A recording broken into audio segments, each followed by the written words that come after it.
Welcome to Telangana software farmer. ఈ week video వచ్చేసి sunflower natural farming. మేము ఇంతకుముందే సన్ఫ్లవర్ కొద్ది సీడ్స్ తీసుకొచ్చి ఫామ్లో ట్రై చేసాము. ఒక 10 చెట్లు అలా వేసి. సో సన్ఫ్లవర్స్ బాగానే గ్రో అయ్యాయి. వాటికి వాటర్ ఎక్కువ కావాలి అన్నది మాత్రం అర్థమైంది. సో ఏ టైంలో వేస్తారు అన్నది ప్రాపర్గా ఎప్పుడు ఫార్మింగ్ చేయలేదు కాబట్టి తెలీదు. సో నేను చదివిన దాని ప్రకారం అప్ టు జూన్ వరకు వేయొచ్చు అని ఉంది. సో కాబట్టి ఇప్పుడు వేసామన్నమాట సీడ్స్. అవి నానబెట్టి తీసుకొచ్చి సీడ్స్ నానబెట్టి ఒక 6 hours అప్పుడు వేసాము. సో ఇప్పుడు సీడ్స్ వేసిన తర్వాత మళ్ళీ దీనికి వాటర్ ఎక్కువ కావాలి కాబట్టి స్ప్రింక్లర్ సెట్ చేసామన్నమాట. సో పిల్లలు అందరూ కలిసి హెల్ప్ చేసి ఆ స్ప్రింక్లర్ సెట్ చేసి వాటర్ అయితే ఇచ్చాము. చూడాలి ఎలా గ్రో అవుతుందో సన్ఫ్లవర్. సో హోప్ మేము ఏదైతే న్యాచురల్ ఫార్మింగ్లో పండించి ఓన్లీ గ్రౌండ్ నట్ ఆయిల్ మాత్రం యూస్ చేస్తున్నాము సన్ఫ్లవర్ ఆయిల్ కోసమని ఈసారి సన్ఫ్లవర్ సీడ్స్ వేసాము. ఎంతవరకు గ్రో అవుతాయో చూడాలి.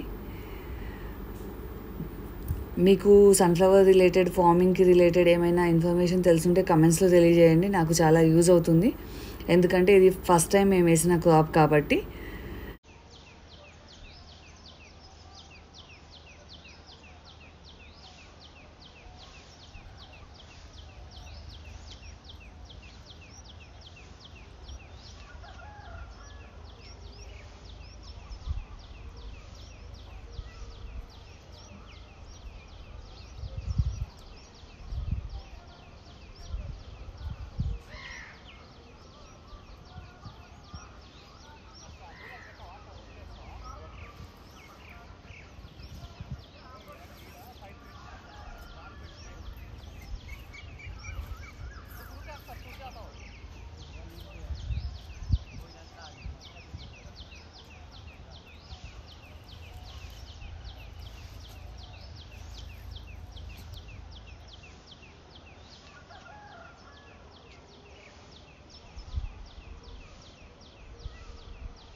Thanks for watching the videos. Please like and subscribe to our channel.